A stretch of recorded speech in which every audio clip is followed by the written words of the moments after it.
नमस्ते सभी को। चलिए साथों, प्रेयर करके आज की हम क्लास शुरू करते हैं। और आज की क्लास में हम प्रेयर वो करेंगे जो देश योग के गुरुकुल में प्रेयर चलती है। Strength is life, weakness is death. Strength is life, weakness is death. Strength is life, weakness is death. Strength is life, weakness is death. Strength is life, weakness is death. Strength is life, weakness is death. Strength is life, weakness is death. Strength is life, weakness is death. Strength is life, weakness is death. Strength is life, weakness is death. Strength is life, weakness is death. Strength is life, weakness is death. Strength is life, weakness is death. जय देश योग साथियों, बहुत बहुत स्वागत है आप सभी का इस क्लास में। और जो ये प्रेयर है अभी जो मैंने किया, ये विवेकानंद देश योग गुरुकुल जो बच्चों की ब्रांच है हमारी देश योग चैरिटेबल ट्रस्ट की, उसकी प्रेयर है। ये स्वामी विवेकानंद जी का फेमस कोटेशन है, उसी को विवेकानंद देश योग गुरुकुल की प्रेयर रखी गई। तो साथियों, आज का जो हम लोग क्लास शुरू कर रहे हैं, उद्देश्य यह है कि आज की चर्चा के बाद या पूरे हम लोग कठ उपनिषद की चर्चा में प्रवेश कर रहे हैं।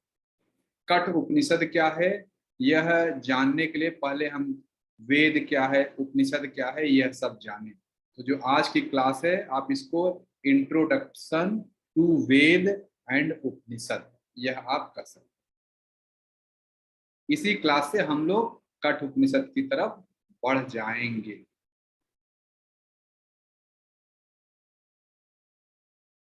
तो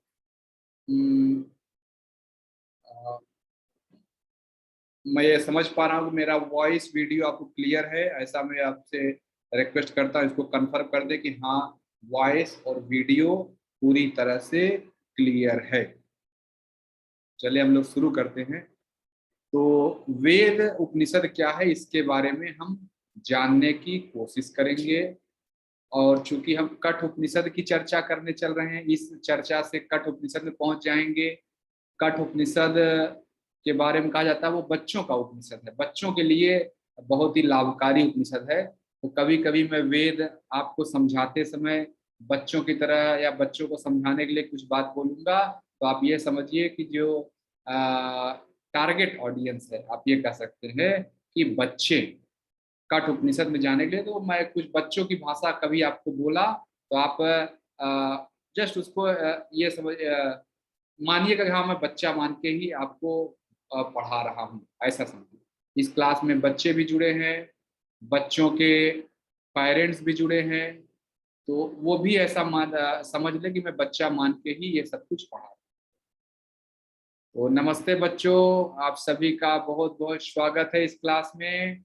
और बच्चों, हम लोग वेद वेद का आपने नाम सुना होगा, वेद क्या है इसकी हम चर्चा करने चल रहे हैं।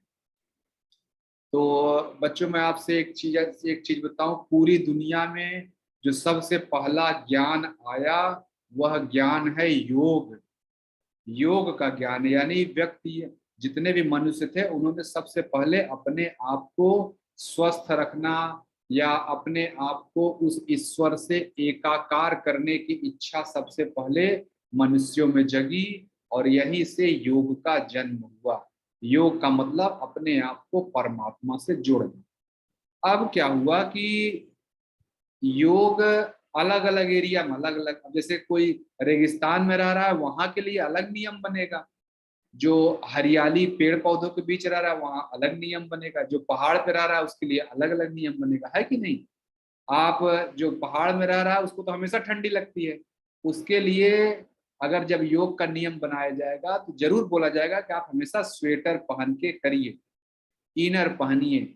लेकिन जब वही ऐसे क्षेत्र के लिए जहाँ पे गर्मी का महीना भी आता है उसके लिए अलग रूल बनेगा।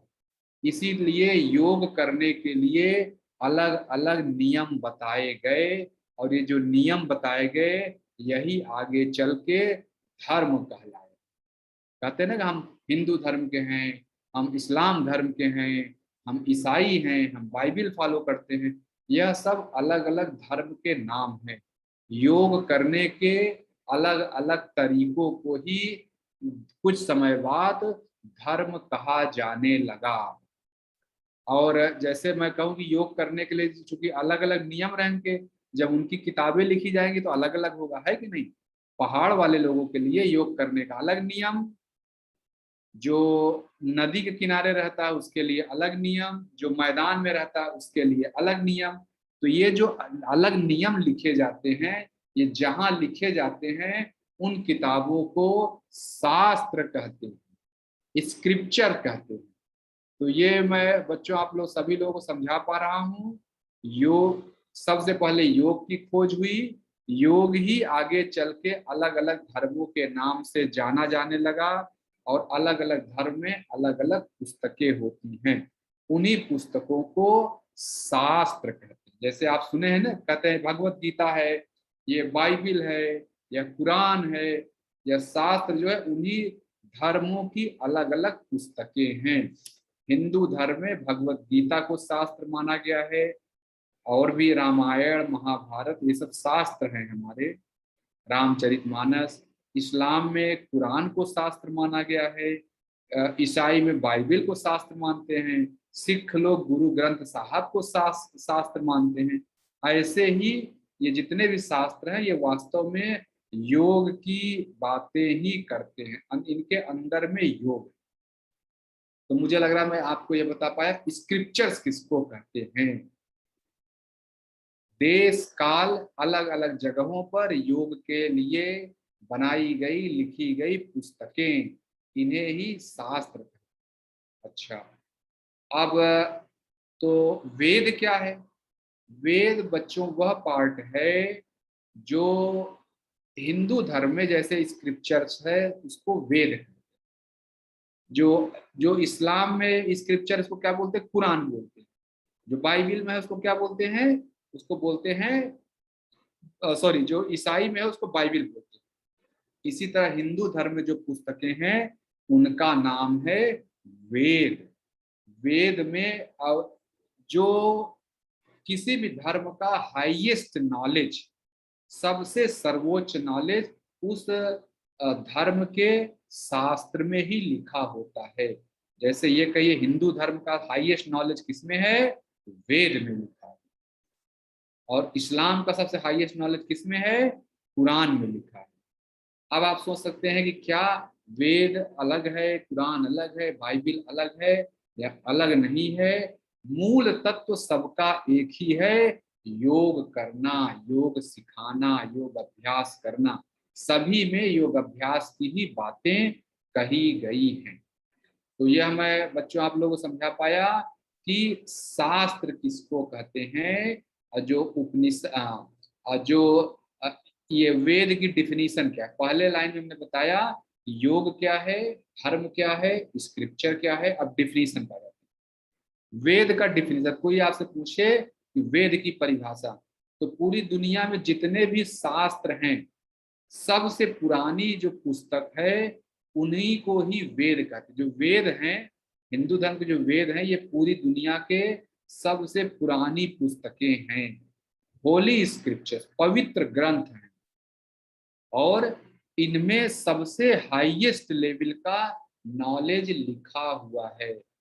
किस फील्ड का नॉलेज, इनफैक्ट सभी फील्ड कह सकते हैं, लेकिन यहाँ पे फिलॉसफी, रिलीजन और अध्यात्म का नॉलेज। तो बच्चों मैं आप लोगों को समझा पा रहा हूँ कि वेद की परिभाषा क्या है। वेद ऐसी पवित्र पुस्तकें हैं जिसमें सबसे उच्च स्तर का ज्ञान लिखा हुआ है। अच्छा, अब वेद के गुण क्या क्या हैं ये हम देखें। फीचर्स, पहला यानी वेद को अलग अलग नामों से भी जाना जाता है। वेद को कुछ लोग कहते हैं सनातन ज्ञान।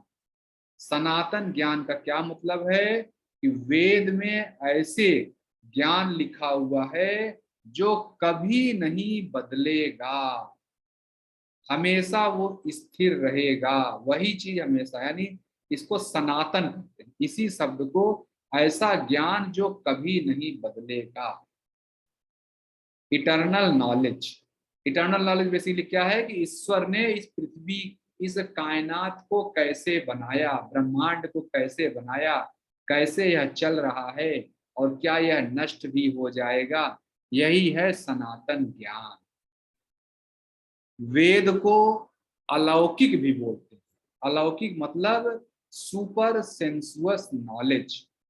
कुछ नॉलेज बच्चों ऐसे होते हैं जो आंख से देखे नहीं जा सकते, कान से सुने नहीं जा सकते, नाक से सूंघे नहीं जा सकते। यह नॉलेज जो इंद्रियों के परे है। इसको मैं अगर एग्जाम्पल से बोलना शुरू कर दूं कि जैसे इंद्रियों से परे, जैसे मैं आंख से देख रहा हूं तो ये लैपटॉप दिख रहा है कि नहीं? आपको अपना मोबाइल दिख रहा होगा, लेकिन लैपटॉप के अंदर जो सर्किट है ये आपको दिख रहा है। अंदर बहुत सारा सर्किट है तब यह लैपटॉप काम कर रहा है, बहुत सारे आईसी लगे हुए हैं। मोबाइल में अंदर बहुत सारे आईसी लगे हुए हैं, बहुत सारे कनेक्शन बने हुए हैं। वो तो आपको नहीं दिख रहे, लेकिन बैकग्राउंड में वो काम कर रहा है। इसी को कहते हैं सुपर सेंसुअस नॉलेज, जो इंद्रियों के परे हो जाए, इंद्रियों के परे होने का ज्ञान।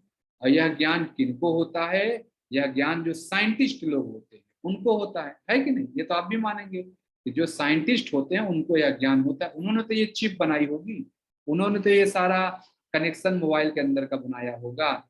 ऐसे ही बच्चों जो हमारे पुराने साइंटिस्ट हैं इनको ऋषि कहते हैं।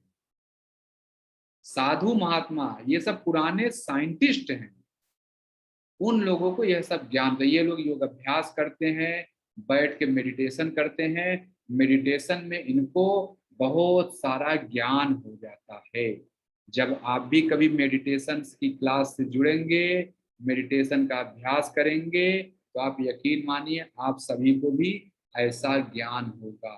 तो वेद क्या है? पहला हो गया सनातन और दूसरा हो गया अलौकिक, इंद्रियों के परे का ज्ञान। वेद वेद में वो बातें लिखी हैं जो आंखों से देखी नहीं जा सकती, कान से सुना नहीं जा सकता, नाक से सूंघा नहीं जा सकता, लेकिन लिखा हुआ है। जब हमारा दिमाग प्योर होता है तो हम ऋषि कहलाते हैं। ऋषि का मतलब जिसके दिमाग में कोई गंदगी न हो, जिसकी कोई इच्छा बची न हो, ऐसे व्यक्ति को यह ज्ञान होने लगता है, सुपर सेंसुअस नॉलेज। अच्छा, वेद को बच्चों अपौरुषेय भी बोलते हैं। अपौरुषेय का मतलब, ये आपसे कोई पूछ सकता है अपौरुषेय का क्या मतलब? अपौरुषेय का मतलब इसको किसी एक व्यक्ति ने नहीं लिखा है, कोई ह्यूमन ऑथरशिप इसका नहीं है। इसको क्या कहते हैं? ईश्वर ने लिखा है, ईश्वर की रचना है। लेकिन अब किसी एक व्यक्ति ने नहीं लिखा है। जैसे मैं आपको आज के जमाने में बोलूं तो ओपन सोर्स वाले जो सॉफ्टवेयर होते हैं उसमें जितने भी लोग आते हैं कुछ लिखे, आप लोग जो कंप्यूटर वगैरह पढ़ते हैं वो जानते हैं मैं क्या हूँ। ओपन सोर्स सॉफ्टवेयर, कोई मैंने एक लाइन लिखा, उसमें कोई नीचे वाला आएगा दूसरा लाइन लिख देगा, उसके बाद वाला आया तीसरा लाइन लिख दिया, और ऐसे पूरा एक नॉलेज तैयार हो जाता है। अब फिर 10 साल बाद आपसे पूछे ये किसने लिखा है, तो आप कहेंगे नाम तो नहीं पता किसने लिखा है ना? जैसे आज के जमाने में विकिपीडिया है, विकिपीडिया में जाइए तो ऐसे ही होता है कि कोई राइटर नहीं है लेकिन सब कुछ लिखा हुआ है। तो ये वेद बच्चों ऐसे ही है। वेद जो है अपौरुषेय है, उसको किसी एक व्यक्ति ने नहीं लिखा, बहुतों ने मिल के लिखा है, इसीलिए कहा जाता है यह ईश्वर ने लिखा, ऐसा कहा जाता है। अपौरुषेय आप समझ गए अपौरुषेय का क्या मतलब? तो 3 गुण सनातन, अपौरुषेय और अलौकिक, यह हम समझ गए।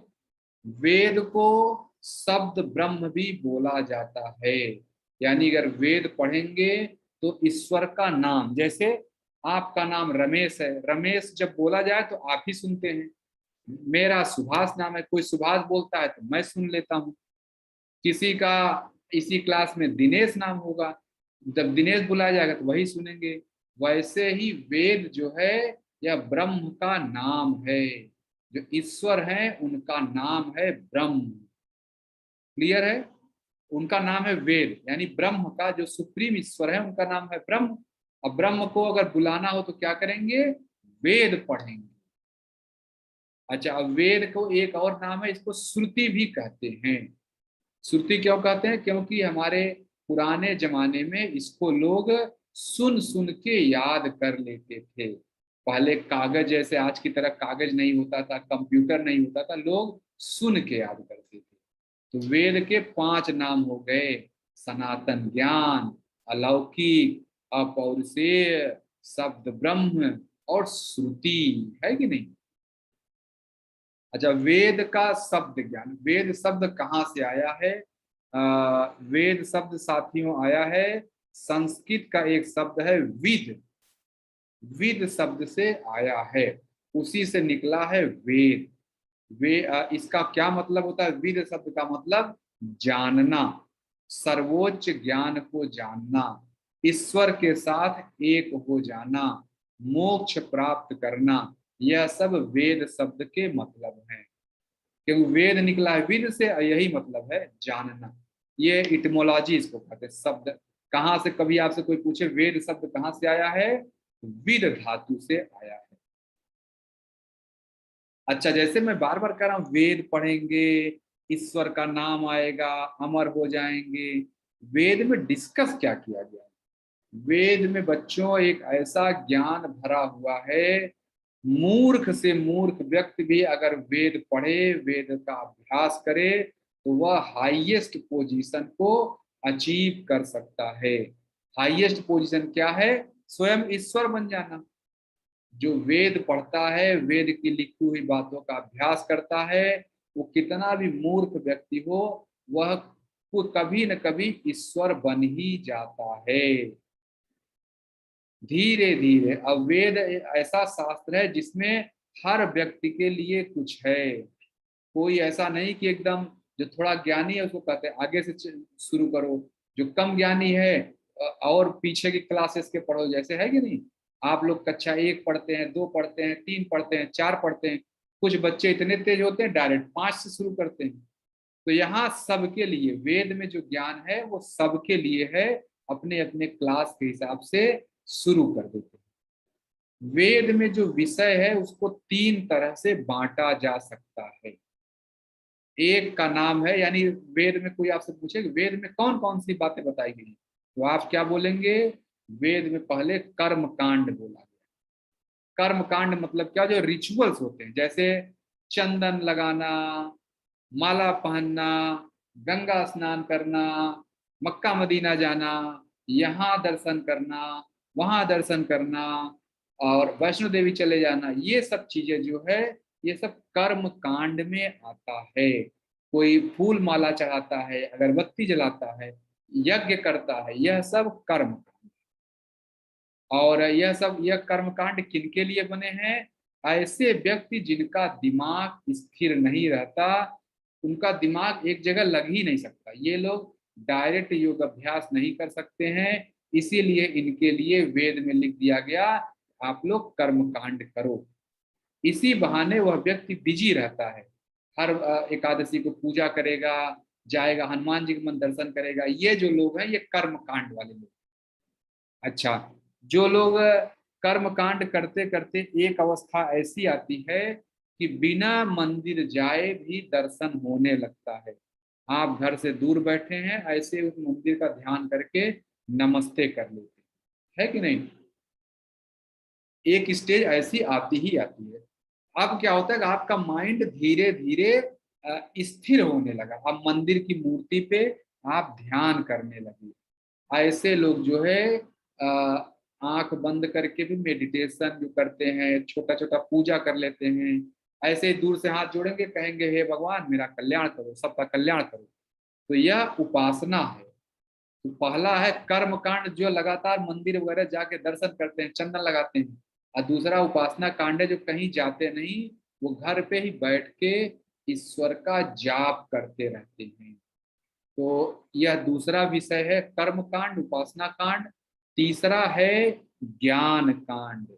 ज्ञान कांड का क्या मतलब है कि जब ज्ञान कांड वाले लोग हाईएस्ट लेवल का ज्ञान अध्ययन करते हैं। तो पहला कर्म कांड किसके लिए? जिनका दिमाग स्थिर नहीं रहता, जो कुछ लोग आप देखते हैं बिना 1 मिनट बिना काम कर रह ही नहीं सकते, ये उनके लिए उपासना कांड उनके लिए है जो कुछ देर आराम से बैठ सकते हैं। सगुण सगुण ब्रह्म, ये लोग मूर्ति पूजा इत्यादि करते हैं। ये लोग मूर्ति रख लेंगे घर में, उसी पे ध्यान लगाएंगे, कहेंगे मैं वैष्णो देवी का दर्शन घर से ही कर लेता हूँ। कुछ लोग ज्ञान कांड वाले लोग, वो मूर्ति पूजा भी नहीं करते, ये निर्गुण ब्रह्म, ये हर जगह पूजा कर लेते हैं। ये मोबाइल देख लेंगे तो पूजा करेंगे, बोतल में पानी देख लेंगे तो बोतल की पूजा कर लेंगे, पानी की भी कर लेंगे। ये निर्गुण ब्रह्म है। निर्गुण ब्रह्म का मतलब जिसको हर जगह ईश्वर दिखे। निर्गुण ब्रह्म का कुछ लोग मतलब कहते हैं ईश्वर का कोई शेप ही नहीं है, जबकि ईश्वर, जबकि सही मतलब होना चाहिए ईश्वर का हर शेप में ईश्वर है, इसीलिए इसको निर्गुण ब्रह्म कहते हैं।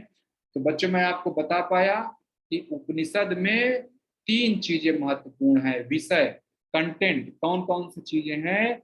एक है कर्म कांड, एक है उपासना कांड, एक है ज्ञान कांड।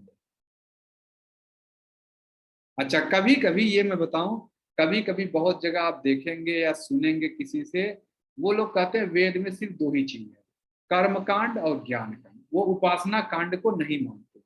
तो उपासना कांड कर्म कांड में ही जुड़ जाता है उनके लिए।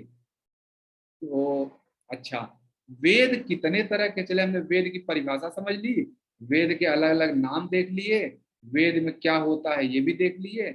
वेद कितने तरह के हैं, तो साथियों वेद 4 तरह के हैं। 4 वेद हिंदू धर्म में उपलब्ध हैं।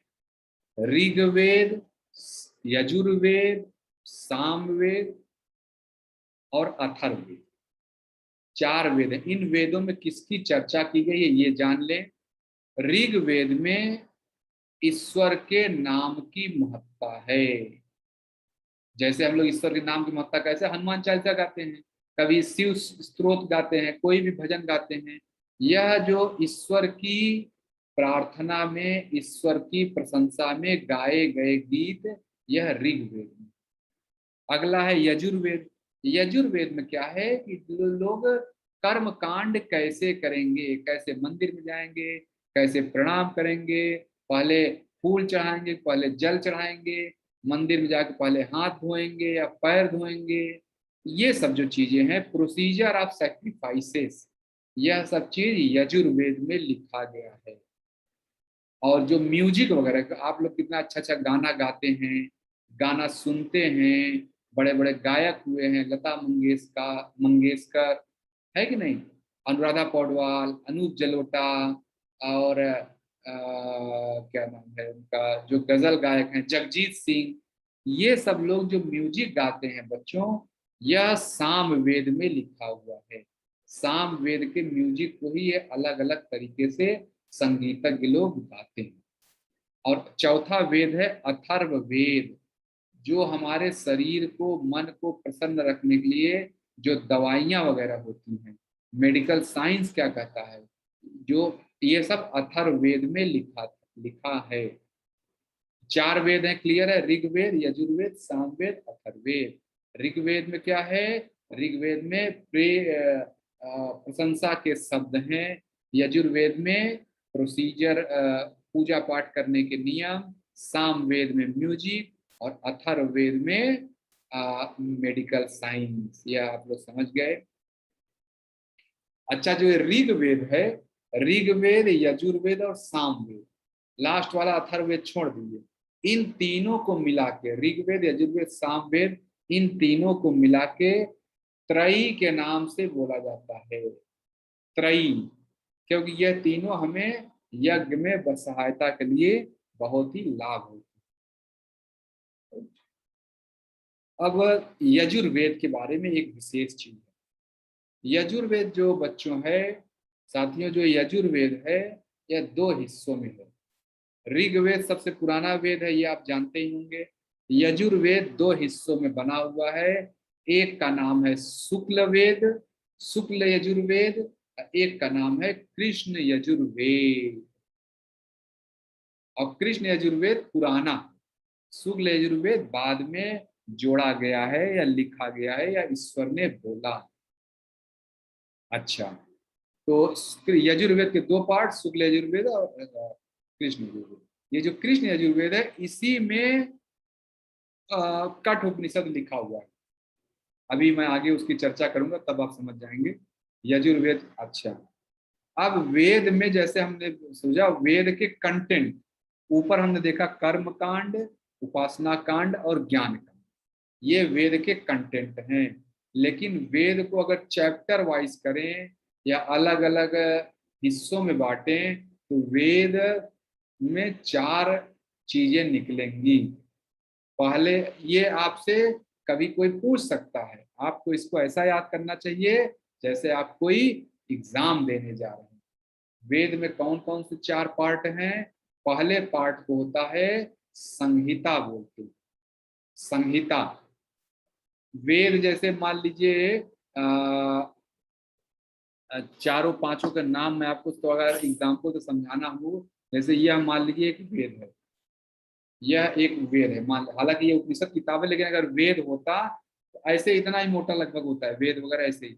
अब उसमें वह पार्ट जहाँ पे ईश्वर के गुणों की, ईश्वर की महानता के बारे में बताया गया है उसको बोलते हैं संहिता। वेद के संहिता एक पार्ट है। आपसे कोई पूछे तो क्या बोलेंगे? जहाँ ईश्वर के गुणों की चर्चा है उसको बोलते हैं संहिता। यह संहिता किसको पढ़नी चाहिए? किसी भी मनुष्य को शुरू के 25 साल तक यही पढ़ना चाहिए, जो ब्रह्मचारी वगैरह होते हैं। अच्छा, दूसरा स्टेज है, दूसरा पार्ट है ब्राह्मणास। इसमें जो है जो संहिता में श्लोक वगैरह लिखे गए हैं उनकी संसार के लिए क्या व्याख्या है, कैसे सैक्रिफाइस होते हैं, बलिदान क्या होता है, कर्म कांड इत्यादि कहाँ हो जाता है, यह लिखा हुआ है ब्राह्मणास में। यह वेद का पार्ट है। साथियों, जो ऊपर मैंने बताया था कर्म कांड, उपासना कांड, ज्ञान कांड, वह मेन मेन चैप्टर्स के नाम है, बड़े बड़े चैप्टर्स में। लेकिन वेद को अगर चार सेक्शन में बांटा जाए, एक सेक्शन बनेगा संहिता, जिसमें सिर्फ गॉड की, गॉड के एक रूप का वर्णन या उनकी प्रशंसा की गई है। दूसरा ब्राह्मण, जिसमें प्रशंसा से आगे जाके जो बातें प्रशंसा में बोली जाती हैं वो बातें सही में कैसे करें, उनके लिए नियम कानून यानी कर्म कांड जो है यह ब्राह्मणास कहलाता है। ब्राह्मण वाला जो पार्ट है उपनिषद का, यह किनके लिए उपयोगी है? जो गृहस्थ लोग हैं, 25 से 50 साल वाले लोगों के लिए ब्राह्मणास है। संहिता किसको लिए है? 25 साल से छोटे लोगों के लिए। अच्छा, फिर तीसरा आता है साथियों आरण्यक। ठीक है, वेद का पार्ट आप समझ रहे हैं, संहिता, ब्राह्मणास, आरण्यक। आरण्यक क्या होता है? ये फिलोसफिकल इंटरप्रिटेशन होता है। जो आपने संहिता में किसी देवता का स्तुति ज्ञान सुना और ब्राह्मणास में आके वो ज्ञान आपको खराब दिख रहा है, सॉरी, ब्राह्मणास में आके उसकी सैक्रिफाइसेस कैसे बलिदान वगैरह करेंगे वो है। और तीसरा पार्ट है बच्चों वेद का आरण्यक, जिसमें दार्शनिक बातें लिखी जाती हैं। संहिता के पीछे का सत्य, कोई पूजा पाठ का विधान बना है उसके पीछे का सत्य क्या है। जैसे आप लोग नवरात्रि व्रत तो जानते होंगे, है कि नहीं? जानते ही हैं। देश योग में एक क्लास होती है जिसमें नवरात्रि पर्व के पीछे की व्याख्या बताई जाती है। वह जो व्याख्या वेद में जहां होगा उसे आरण्यक कहते हैं। और चौथा है उपनिषद। उपनिषद के जैसे मैं साथियों कहूं कि पूरे वेद का सारांश होता है। वेद का सारांश क्या है? उपनिषद है। यह किन के लिए उपयोगी है? जो 75 से 100 साल के बीच। यह वेद बहुत ही उच्चतम कोटि का नॉलेज रखता है उपनिषद में। जो वेद के सबसे महत्वपूर्ण पार्ट हैं वो उपनिषद है। उपनिषद जानते रहेंगे तो आप सब कुछ अपने आप धीरे धीरे लिख पाएंगे। और कहीं गलती से उपनिषद ही भूल गए तो सब कुछ गया। देखिए इस फिगर में संहिता, ब्राह्मण, आरण्यक और उपनिषद को अलग अलग दिखाया गया है। बॉक्स में दिखाया गया देख रहे हैं, और फिर नीचे एक एरो बना है और कहा जा रहा है संहिता, ब्राह्मण और आरण्यक में जो बातें लिखी गई हैं यह कर्मकांड दिखाती है, और जो उपनिषद उपनिषद में जो बातें लिखी गई हैं उपनिषद वाले सेक्शन में वो ज्ञान कांड की बातें हैं। तो अब जो अगला हमारा टॉपिक है, पूर्व मीमांसा किसको कहते हैं और उत्तर मीमांसा किसको कहते हैं। तो जैसे बच्चों मैंने अभी आपको दिखा दिया, फिगर दिख रहा है, किसी भी उपनिषद के 4 पार्ट होते हैं, संहिता, ब्राह्मण, आरण्यक और उपनिषद। और जो पूर्व मीमांसा है यह उस पार्ट को दिखाता है, मतलब ये अध्ययन का एक तरीका है।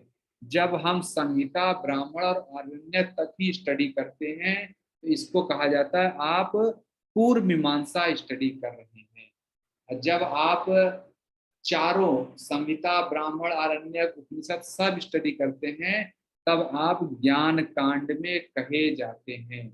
तो जब शुरू के 3 पार्ट संहिता, ब्राह्मण और आरण्यक की आरण्यक ये तीनों पार्ट जो है पूर्व मीमांसा कहलाता है, और बाद वाला क्या है, उत्तर मीमांसा। उपनिषद का अध्ययन उत्तर मीमांसा है।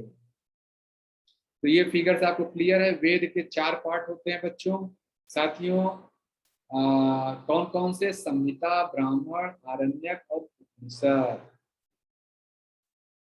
कर्मकांड और ज्ञान कांड भी आप समझ गए हो। अब अगला पॉइंट आता है, ये मीमांसा क्या है, पूर्व मीमांसा, उत्तर मीमांसा, ये शब्द क्या होता है। मीमांसा का मतलब होता है टू इन्वेस्टिगेट, कभी न कभी तो जांच होगी, तो आप पकड़े जाओगे, इसीलिए कोई गलत काम नहीं करना है। मीमांसा इसी चीज को बोलते हैं, जब शुरू के 3 पार्ट का अध्ययन हो उसको बोलते हैं पूर्व मीमांसा। और जब क्या कहते हैं दाहिने साइड, सॉरी मतलब उपनिषद पर जब कोई मीमांसा, कोई रूल बुक सिर्फ उपनिषद पे बेस्ड है तब उसको क्या बोलेंगे, उत्तर मीमांसा। पूर्व मीमांसा और उत्तर मीमांसा। जब वेद का शुरू के 3 पार्ट स्टडी हो रहे थे तब वो पूर्व मीमांसा था, जिसमें जिसमें संहिता, ब्राह्मण और आरण्यक, यह 3 चीज जो है यह दूसरे मतलब पूर्व मीमांसा कहेंगे। उत्तर मीमांसा है जिसमें उपनिषद की चर्चा हो, ये उत्तर मीमांसा है।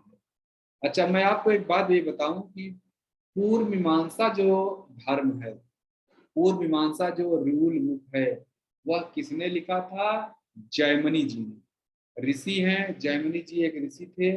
उनके क्या कहते हैं, उन्होंने एक पुस्तक लिखी थी द्वादश लक्षणी, बहुत ही इंपॉर्टेंट पुस्तक है, उसको जरूर देखिएगा आप सभी लोग।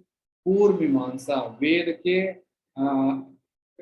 कर्म कांड वाले प्रोसेस को जानना हो तो आपको पूर्व मीमांसा पढ़ना चाहिए।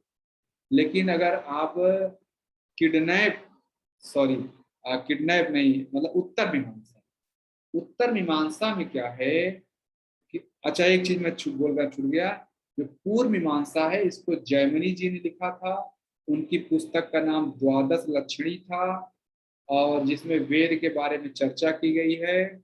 और फिर जो है एक और साइंटिस्ट हुए तो सबर स्वामी, उन्होंने भी पूर्व मीमांसा पे कमेंट्री लिखी है। तो पूर्व मीमांसा क्या है, कर्म कांड। उत्तर मीमांसा क्या है, ज्ञान कांड। पूर्व मीमांसा कितने इस्टेब्लिश किया था, जन्मेजय जी, सॉरी जैमिनी। यह जो लिखा है यह पूर्व क्या कहेंगे पूर्व मीमांसा, पूर्व मीमांसा के जनक हैं। उत्तर मीमांसा के जनक कौन है, बादरायण व्यास। ये जो लिखा है यह क्या कहते हैं उत्तर मीमांसा के जनक हैं। ये जो जैमिनी जी हैं ये पूर्व मीमांसा के जनक हैं। जैमिनी जी का पूर्व मीमांसा के जनक हो गया। अच्छा, अब तो पूर्व वेद आप जान गए, वेद में 4 पार्ट होते हैं, संहिता, ब्राह्मण, आरण्यक और उपनिषद। और जो शुरू के 3 पार्ट हैं उनको स्टडी को पूर्व मीमांसा कहते हैं, और बाद में जो उपनिषद बचा उनकी स्टडी को बोलते हैं उत्तर मीमांसा। और उत्तर मीमांसा किसने स्थापित की? बादरायण व्यास बादरायण व्यास जी ने ब्रह्म सूत्र लिखा, और शंकराचार्य जी ने उसी ब्रह्म सूत्र पे कमेंट्री लिखी जिसका नाम था शारीरिक मीमांसा भाष्यम या शंकराचार्य भाष्यम। इसको वेदांत, अच्छा अगला पार्ट जो है, चूंकि उपनिषद जो है उत्तर मीमांसा में क्या है, उत्तर मीमांसा में स्टडी करेंगे आलू का, मान लीजिए आलू में है कि नहीं, उत्तर मीमांसा में आलू का, प्याज का, कुछ ऐसे में बस समझाने के लिए बच्चों एग्जाम्पल ले रहा हूँ। मैं ये कहना चाह रहा हूँ उत्तर मीमांसा में उपनिषद का अध्ययन करते हैं, और उपनिषद चूंकि वेद के सबसे लास्ट में लिखे होते हैं इसीलिए इनको वेदांत भी कहा जाता है। तो क्लियर है, उपनिषद के देखिए कितने सारे नाम आ गए। पूर्व मीमांसा उत्तर मीमांसा मुझे लगा आपको अच्छे से क्लियर है कि पहले पूर्व मीमांसा था, बाद में उत्तर मीमांसा आया। अच्छा, उपनिषद को वेदांत क्यों बोलते हैं यह पहले भी आप समझ गए हैं। उपनिषद को यह वेद के सबसे लास्ट वाले पार्ट हैं, और वेदांत का है, वेदांत जो उपनिषद में ब्रह्म विद्या इत्यादि की चर्चा की गई है, यह गुप्त विद्याएं देता है जिनकी बातें बाहर नहीं कर सकते, ना करनी चाहिए। उपनिषद में सबसे लेटेस्ट एडिशन है और यह ब्रह्म विद्या की चर्चा करता है। अच्छा, अब चलते हैं इटिमोलॉजी ऑफ उपनिषद। ये उपनिषद शब्द कहाँ से आया? उपनिषद अगर बच्चों और साथियों आप देखें, उपनिषद 3 चीजों से मिलकर बना है। पहला है उप, फिर नी और फिर षड। इनके ये अलग अलग इनकी व्याख्याएं हैं, मैं सभी आपको बता देता हूँ। षड का मतलब होता है विनाश करना, तहस नहस कर देना। वह जो इसी तरह जब आप वेद उपनिषद पढ़ेंगे तो आपके लाइफ में जो दुख इत्यादि हैं दूर हो जाएगा। षड उपनिषद इसे ही कहते हैं। जो व्यक्ति अभ्यास नहीं कर रहे हैं उनको भी नहीं मैं अच्छा हाँ, षड का मतलब क्या है इस पे हम चल रहे हैं। उपनिषद षड का मतलब क्या कहते हैं, नष्ट कर देना, टू सैटर, टू किल, या उस बंधन को मुक्त कर देना। जब आप तो पहला हो गया, पहली एक व्याख्या कही जाती है उपनिषद कहाँ से लिया गया है, षड शब्द से। षड का मतलब क्या है, गलत चीज को अस्वीकार कर देना, उनको क्या कहते गलत, सॉरी मैं क्या बोल रहा था, हाँ सैटर मतलब नष्ट कर देना। अच्छा, ये पहला मीनिंग हुआ। कोई आपसे पूछे उपनिषद की इटिमोलॉजी तो षड शब्द से। तो अच्छा, उपनिषद कहाँ से आया, षड धातु से। जैसे वेद कहाँ से आया, विद धातु से। अच्छा, जिसने ये जो है ये कहा जा रहा है, तो उपनिषद क्या है, instrument to attain supreme knowledge. अगर यहाँ से यहाँ तक का पार्ट देखिए तो बड़े अच्छे से लिखा गया है। इसको मैं थोड़ा सा इटैलिक कर देता हूँ। Instrument to attain supreme knowledge of Brahman and to shatter illusion और बंधन ऑफ माया। माया से मुक्ति और ईश्वर के राह पर आगे बढ़े, इसीलिए उपनिषद है। अच्छा, अब जो है तो ये पहली व्याख्या हो गई उपनिषद की। उप मतलब एक और दूसरी व्याख्या है इसको, उप मतलब होता है नियर, नजदीक। नी मतलब होता है पूरी श्रद्धा के साथ। सड़ मतलब होता है सिटिंग। पूरी श्रद्धा के साथ गुरु के चरणों में बैठना, जब भी आप गुरु से कोई ज्ञान ले रहे हैं, हो सकता है आप उतना ही पोर्शन मिस कर रहे हो, लेकिन जो बुक में लिखा है आपको समझ में नहीं आ रहा है। ऐसे केस में आप जाते हैं और होटल में ही, सॉरी होटल का नाम, मतलब मैं क्या बोल रहा था, हाँ उपनिषद, मतलब कि गुरु के नजदीक बैठ के ज्ञान प्राप्त करना, यही है उपनिषद का दूसरा मतलब। पहला मतलब उपनिषद का क्या था कि एक क्या कहते हैं, पहला मीनिंग था कि सड, सब कुछ नष्ट, सारे अपने दुर्गुणों के नष्ट कर देना। उस और फिर दूसरे इटिमोलॉजी क्या है कि ईश्वर के नजदीक रहना। अच्छा, अब एक चीज साथियों आता है ये, क्या बोलते हैं, स्कूल। आप स्कूल किसको कहते हैं? स्कूल मतलब वो नहीं है कि हम जहाँ जाते हैं। स्कूल साथियों यह मतलब है कि जैसे मेरा है, मेरा सुभाष नाम है, मेरे दोस्त लोग मुझे सुभाष का, ऑफिस के लोग सुभाष कहते हैं, जो मेरे दोस्त लोग हैं मुझे अलग नाम से बुलाते हैं, घर पे मेरा अलग नाम है। ऐसे आपका भी सब कुछ होगा, है कि नहीं? व्यक्ति एक ही है लेकिन उसको अलग अलग तरीके से देखना।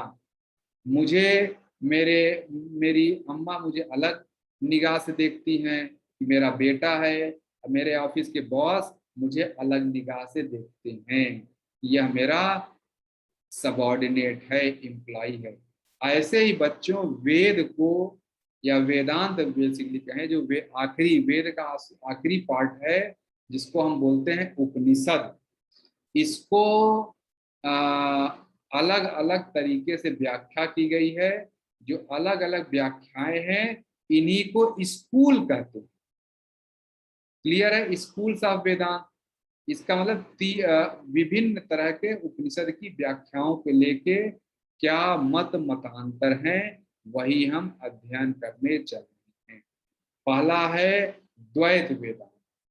यह भी एक द्वैत वेदांत एक सिस्टम है, मतलब जैसे आप अलग अलग धर्मों में अलग अलग मठ के लोगों को जानते हैं, ये इस मठ के हैं, ये उस मठ के हैं।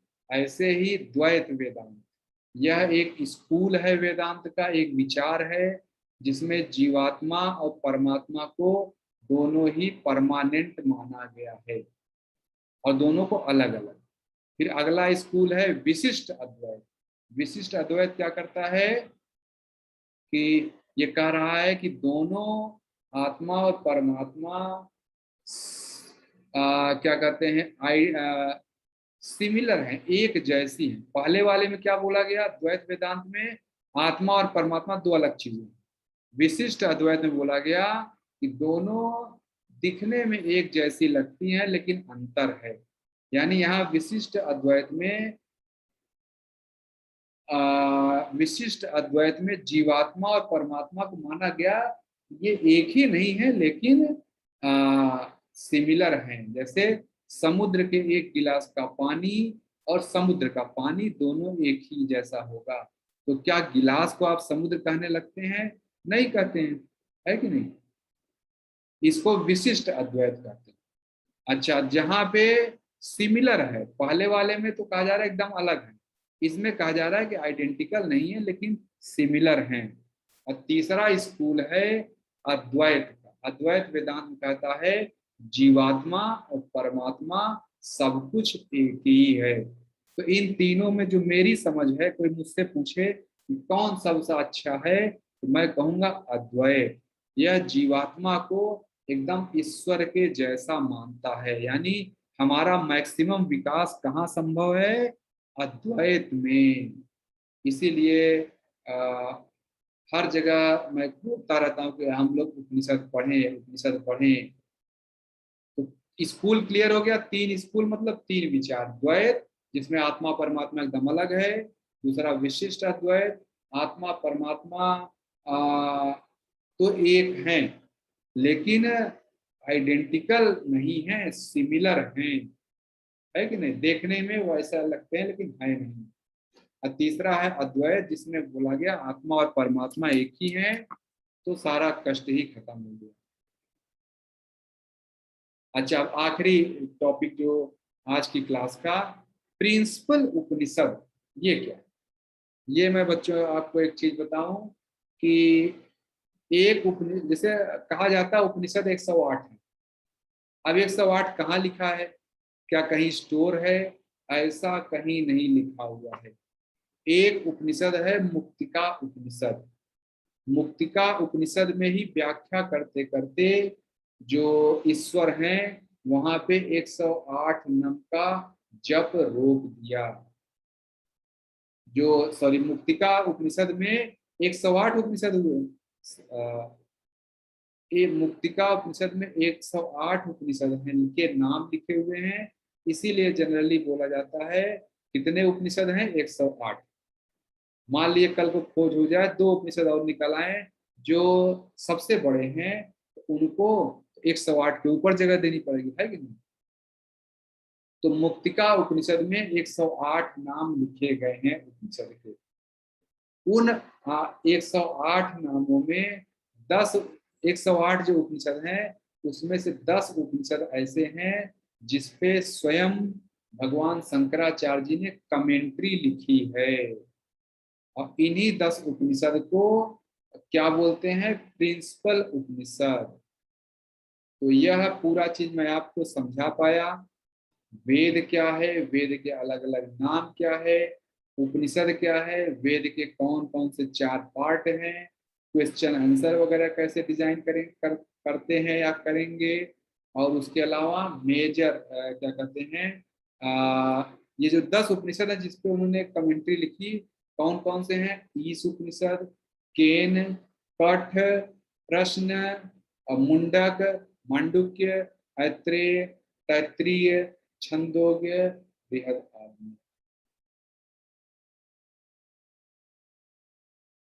तो जो ये 10 उपनिषद हैं जिसपे शंकराचार्य ने कमेंट्री लिखी, इन्हीं उपनिषद को बच्चों प्रिंसिपल उपनिषद कहते हैं। तो कोई आपसे पूछे प्रिंसिपल उपनिषद कौन है, तो वो बताएंगे वो उपनिषद जिसपे शंकराचार्य जी ने कमेंट्री लिखी।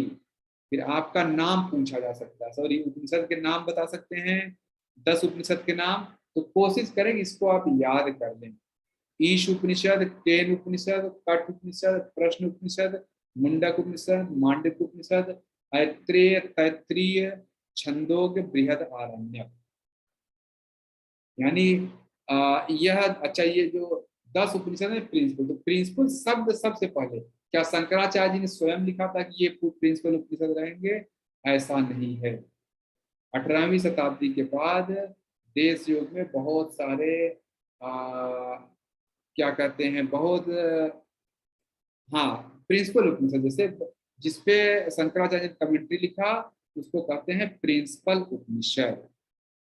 तो यहाँ से जो है मुझे लगता है कि जो वेद उपनिषद के परिचय से रिलेटेड चीज थी, मैं आपको सारा बता पाया, समझा पाया। तो हम लोगों ने क्या समझा साथियों, बच्चों, हम लोगों ने क्या समझा? वेद क्या है ये देखा, वेद के पार्ट कौन कौन से हैं, संहिता, ब्राह्मण, आरण्यक, और लास्ट वाला उपनिषद। वेद शब्द का क्या मतलब है? विद धातु से बना है। और इसी तरह वेद के बाद जो है हमने और क्या देखा हमने? हाँ, वेद की परिभाषा वगैरह तो देख लिया, फिर वेद के गुणों को ये सब तो हमने बता दिया। फिर उसके बाद हमने उपनिषद समझा, उपनिषद क्या चीज है, उपनिषद को इटिमोलॉजी समझी, वेद कितने प्रकार के होते हैं ये देखा, कितने उपनिषद हैं वो देखा 108, और उसमें से कितनों को वो बोला जाता है एक प्रिंसिपल उपनिषद। हाँ देखिए, प्रिंसिपल उपनिषद। अच्छा, मैं एक प्रश्न अक्सर कोई पूछता है, ये प्रिंसिपल उपनिषद शब्द कहाँ से आया?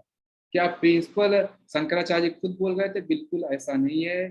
भारत एक देश है, भारत के एक राष्ट्रपति हुए हैं, डॉक्टर, उपराष्ट्रपति हैं, थे जो है डॉक्टर सर्वपल्ली राधाकृष्णन।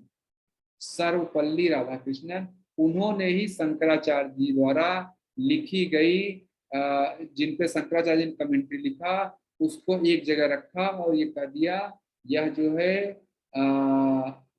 क्या नाम है, मैं देखिए क्या बोलना चाह रहा, मैं भूल गया शब्द को। हाँ, उन्होंने क्या लिखा राधा कृष्णन जी ने, कि जिन ग्रंथों पे शंकराचार्य जी ने कमेंट्री लिखी है, इसको हमें क्या डिक्लेयर कर देना चाहिए, प्रिंसिपल उपनिषद। तो उन्हीं 108 में से 10 यह प्रिंसिपल उपनिषद है। तो इस तरह साथियों वेद, अच्छा वेद के परिचय में हमने ये भी देखा कि एक जो यजुर्वेद है वो दो तरह का होता है, कृष्ण यजुर्वेद और शुक्ल यजुर्वेद। और जो कृष्ण यजुर्वेद है पुराना है, और कृष्ण यजुर्वेद में ही कठ उपनिषद लिखा गया है। उन 108 उपनिषद में से एक उपनिषद का कृष्ण यजुर्वेद में लिखा गया है। उसको हम बोलते क्या है, कठ उपनिषद। तो अब यहाँ से हम लोग कठ उपनिषद में प्रवेश कर गए। 108 उपनिषद में से 10 पे शंकराचार्य जी ने कमेंट्री लिखी, उस 10 में से एक है कठ उपनिषद। अब पूरे शंकराचार्य जी की कमेंट्री के साथ हम लोग उसको पढ़ते समझते आगे बढ़ेंगे। तो चलिए ये प्रेयर करके मैं क्लास को एंड कर रहा हूँ। आगे की चर्चा अब हम लोग कठ उपनिषद में प्रवेश कर चुके। वेद उपनिषद हम अच्छे समझ गए, अब कठ। ओम स्थापकाय च धर्मस्य सर्वधर्म स्वरूपिणे अवतार वरिष्ठाय रामकृष्णाय ते नमः। जननीं शारदां देवीं रामकृष्णं जगद्गुरुं पादपद्मे तयो श्रित्वा प्रणमामि मुहुर्मुहुः। नमः श्रीयतिराजाय विवेकानंद शूरये सच्चित्सुखेश्वरूपाय स्वामिने तापहारिणे। ओम शांति शांति शांति। हरि ओम तत्सत्। श्री राम कृष्णाय प्रणमस्तु। बहुत बहुत धन्यवाद साथियों आपका इस क्लास से जुड़ने के लिए। अब मैं क्लास को एंड करता हूँ। अब हम लोग कठ उपनिषद में प्रवेश कर गए हैं। नमस्ते सभी को। जय देश।